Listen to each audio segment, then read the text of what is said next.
پارچەی کوردستان دەکەم لە هەرچێوی و جەژنە پیرۆزە لە خزم کەس و کارم دەکەم و ئێمە دەبێ ڕێزی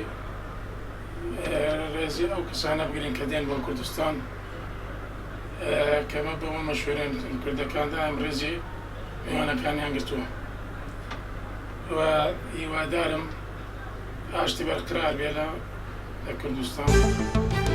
من وەکو پێشمەرگەیەک پیرۆزبایی جەژنی قوربان لە هەموو برا پێشمەرگەکان پیرۆز دەکەم لە هەموو ماڵباتە شەهیدەکان پیرۆز دەکەم. جەژنە پیرۆزە لە هەموو گەلی کورد دەکەم بە تایبەتی دایک و باوکم. جەژنە پیرۆزە لەم برا پێشمەرگەکان دەکەم. ئێمە بە ئێوە سەربەرزین. هیوادارم ئەو جەژنە بێتە خۆشترین جەژن بۆ هەموو گەلی کورد بە تایبەتی بۆ برا پێشمەرگەکانمان.